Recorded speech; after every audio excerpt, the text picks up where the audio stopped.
Hai, assalamualaikum. Perkenalkan nama saya Eva Listiani, NIM 1988-2010-29 dengan guru Pamung Agustina Silviana SPD.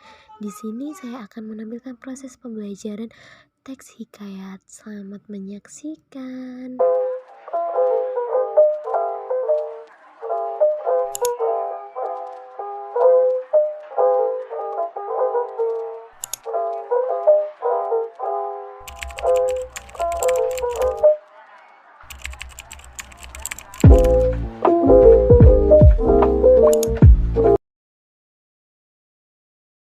Warahmatullahi wabarakatuh. Waalaikumsalam warahmatullahi wabarakatuh. Gimana kabarnya, sehat? Sehat. Udah sarapan? Sudah. Ada yang sarapan, ada yang enggak. Sarapan semua? Ya. Jadi udah siap untuk belajar pada pagi hari ini ya? Siap. Untuk pertemuan yang kemarin itu kan, ada yang masih ingat pertemuan minggu lalu? Kita bahas apa? Teks eksposisi. Ayo, salah satu sebutkan pengertian eksposisi kalau masih ingat. Neza? Teks eksposisi adalah paparan atau uraian yang bertujuan menjelaskan sesuatu agar pembaca mendapat informasi atau pengetahuan. Ya, teks eksposisi itu intinya teks yang menyajikan suatu informasi. Sampai sini eksposisi paham kan? Baik, kalau paham, hari ini kita lanjut ke materi selanjutnya, yaitu cerita rakyat atau hikayat dengan kompetensi dasar 3.1 dan kompetensi inti 4.1. Dengan tujuan pembelajaran, ialah peserta didik mampu mengidentifikasi nilai-nilai dan isi yang terkandung dalam cerita rakyat atau hikayat, baik secara lisan maupun secara tulisan. Kenapa kita harus mempelajari cerita hikayat? Kenapa? Yang pertama, itu ada merupakan warisan budaya. Iya. Kenapa kita harus mempelajari cerita hikayat? Karena yang pertama, cerita hikayat itu termasuk merupakan warisan budaya. Warisan budaya Indonesia itu banyak ragamnya, termasuk teks hikayat. Yang kedua, karena ada amanat dan nilai-nilai. Setiap cerita itu pasti ada amanat dan nilai-nilai. Kalian semua pernah baca cerita? Pernah baca cerita apa biasanya kalian baca? Novel, cerpen. Terus, kalau teks hikayat, udah ada yang pernah baca? Belum? Belum. Baik, kita hari ini akan bahas tentang teks hikayat. Ya, pengertian cerita rakyat dulu ya. Bisa dilihat, cerita rakyat adalah sebuah cerita yang tersebar di masyarakat yang diwariskan turun-temurun. Sedangkan hikayat adalah bentuk prosa lama yang dulu banyak ditemukan dalam bahasa Melayu yang berisi cerita sekilas, dongeng atau kisah tentang ketakjuban, keajaiban maupun kehebatan seorang tokoh.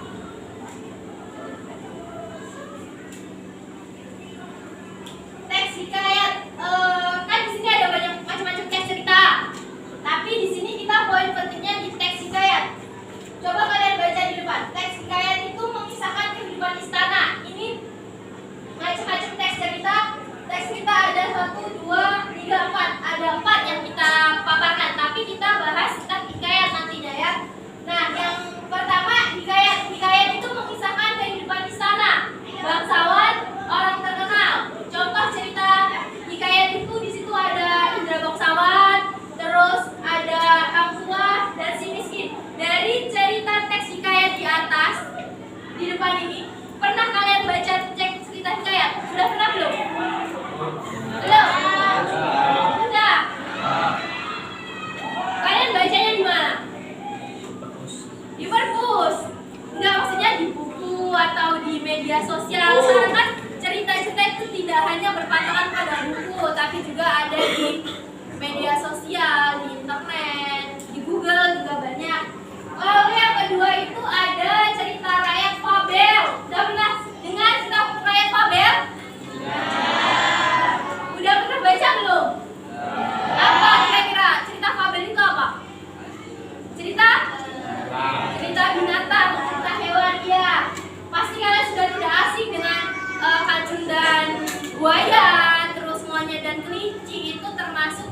fabel.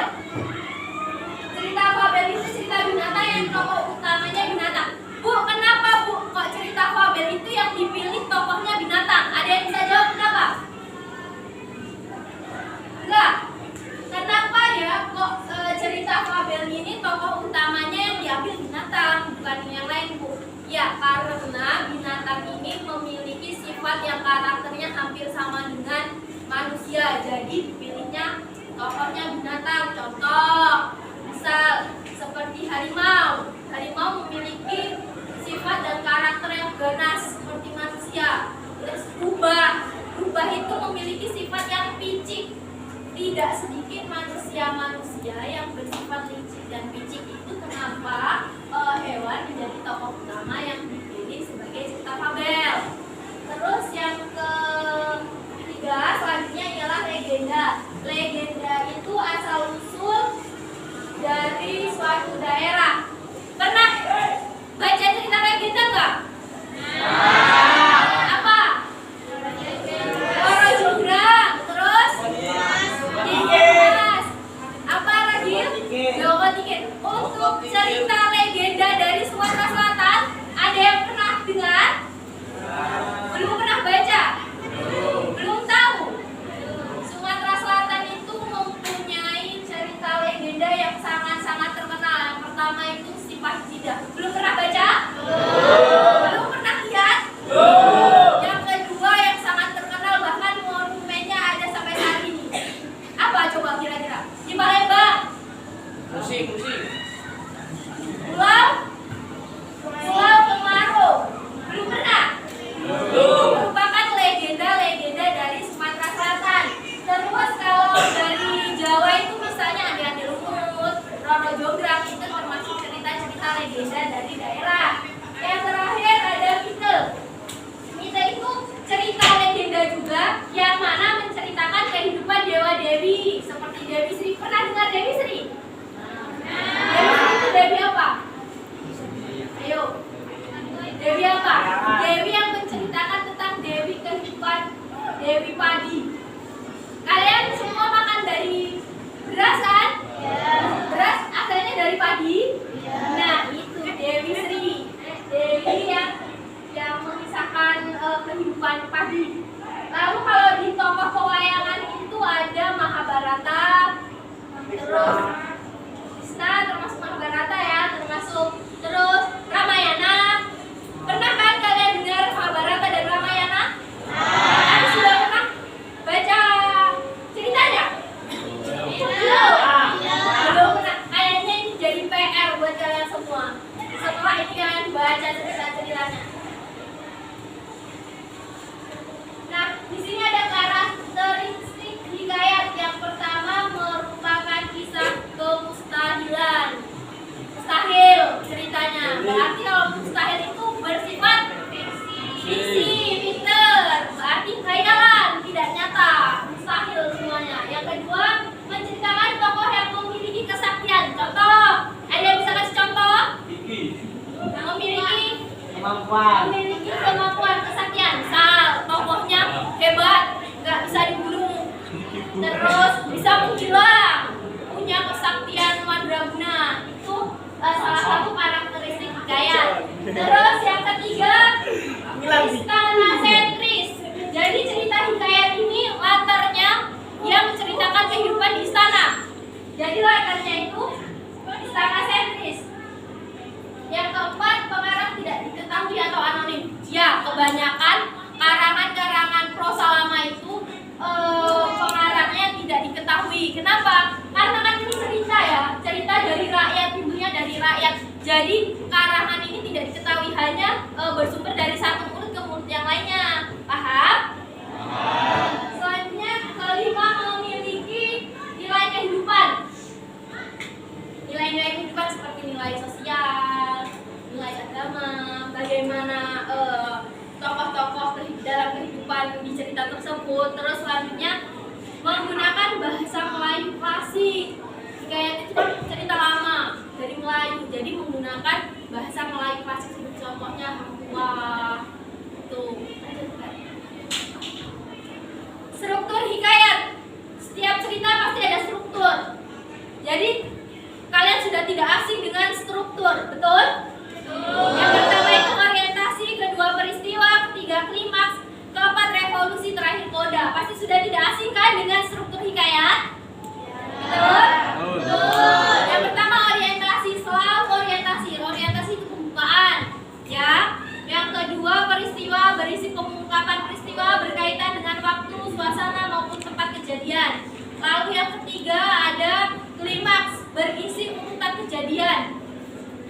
Lalu keempat itu ada resolusi. Klimaks itu berisi rangkaian kejadian, berarti terjadinya konflik. Seadanya konflik pasti ada resolusi, ada penyelesaiannya, ya. Paham? Terakhir selalu ada koda. Setiap cerita apapun pasti terakhirnya koda, pasti ada koda karena koda apa? Amanah. Iya, berisi akhiran cerita yang mana isinya mengandung amanat. Unsur cerita hikayat itu ada dua. Yang pertama intrinsik, yang kedua ekstrinsik. Untuk intrinsik ada alur, pertama ada tema, alur, tokoh dan penokohan, amanat, dan terakhir sudut pandang. Tema dan judul itu beda. Tolong dibedakan, tema dan judul itu beda. Tema itu inti atau ide sebuah cerita. Misal temanya tentang kepahlawanan. Nanti judulnya misal pahlawan siapa. Terus alur, ya pola pengembangan cerita yang terbentuk oleh hubungan sebab akibat. Alur itu ada tiga, alur maju, alur mundur, alur campuran. Lalu tokoh dan penokohan. Jadi untuk tokoh dan penokohan itu beda. Kalau tokoh apa? Tokoh? Kalau tokoh itu orang yang memerankan, orang yang ada dalam cerita. Kalau penokohan, perwatakan. Misal kalau tokohnya Gatot Kaca, penokohannya, perwatakannya gimana? Gimana Gatot Kaca itu? Baik. Nah, itu terus penokohannya. Lalu setelah tokoh penokohan ada amanat. Amanat adalah ajaran moral pesan. Amanat tahulah ya, amanat itu berisi selalu pesan baik, pesan yang disampaikan. Terakhir ada sudut pandang. Sudut pandang adalah posisi pengarang dalam membawa cerita. Sudut pandang orang pertama, orang kedua, ketiga. Lanjut ekstrinsik. Nilai kepemimpinan berkaitan dengan sifat dasar kepemimpinan. Jadi di unsur ekstrinsik cerita hikayat itu ada nilai kepemimpinan. Nilai-nilai kepemimpinan suatu tokoh dalam cerita tersebut. Misal bagaimana kepemimpinannya dalam suatu kerajaan dalam cerita tersebut. Misal seperti Hang Tuah, kepemimpinannya hebat, terus baik, bijaksana, itu nilai kepemimpinan. Nilai budaya yang kedua, nilai budaya berkaitan dengan tradisi masyarakat. Bagaimana tradisi-tradisi yang tercantum atau yang ada dalam cerita tersebut. Yang nomor tiga, agama berkaitan dengan keilmuan atau aktivitas ibadah. Misal dalam suatu cerita itu nilai keagamaannya, anaknya disuruh ngaji, anak raja-raja itu sudah dipimpin ngaji dari kecil, itu termasuk nilai agama. Lalu nilai pendidikan dan agama ini hampir berkaitan. Misal dari kecil anak orang tua atau anaknya raja siapa sudah dibekali dengan pendidikan, misal pendidikan karakter atau pendidikan pencak dari dini, itu termasuk nilai pendidikan. Lalu terakhir nilai moral yang berkaitan dengan sikap. Nilai moral, sampai sini tahu nggak nilai moral apa? Nilai moral berkaitan dengan sikap. Berarti nilai moral itu karakter sikap orang tersebut. Tahu? Paham? Untuk ekstrinsik dan intrinsik paham? Ada yang mau ditanyakan? Tidak, kita lanjut. Nah, contoh hikayat yang singa dan tikus, terus kancil buaya, persahabatan bebek dan tupai. Udah pernah baca belum? Belum sekali. Belum. Lanjut Per. Contoh cerita rakyat. Kalau cerita rakyat tentunya kalian sudah tidak asing loh, ya. Ada Timun Mas, Cindelaras, terus Lutung Kasarung. Nah, ini yang ibu sebutin tadi. Legenda asal mula Pulau Kemaru. Belum pernah ada yang dengar cerita Pulau Kamaru? Belum. Belum pernah ada yang baca? Belum. PR kayaknya setelah ini kalian harus cari cerita ini, nanti kalian ceritakan di depan ya. Kalau dari Bali itu ada legenda Garuda Wisnu Kencana. Terus ini contoh mite Mahabharata, pewayangan, terus juga Dewi Sri. Baik, untuk poin hari ini mungkin hanya itu tadi, ada 4, yaitu pertama karakteristik hikayat, kedua struktur hikayat, ketiga unsur intrinsik, dan terakhir unsur ekstrinsik hikayat. Jadi di depan kalian ini nanti ada video cerita hikayat. Silahkan kalian tonton, kalian amati. Nanti ada tugas kelompok untuk di rumah. Jadi silahkan kalian tonton videonya.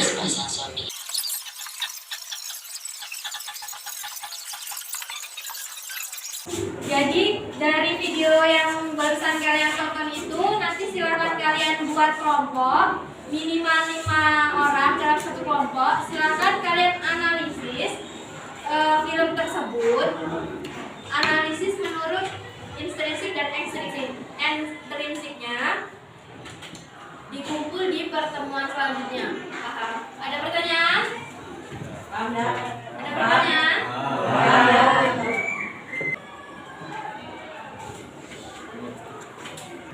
Sampai sini nggak ada pertanyaan?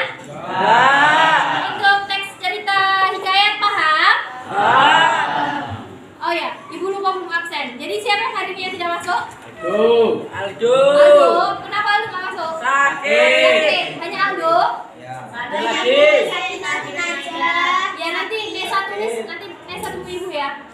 Untuk pertemuan selanjutnya, silakan kalian siapkan apa yang sudah menjadi tanggung jawab kalian untuk pekerjaan di rumah. Jangan berhenti sampai sini. Silakan kalian pelajari lagi pelajaran yang barusan kita bahas. Nanti untuk pertemuan selanjutnya kita bahas dan kita ulas kembali mengenai teks cerita hikayat. Karena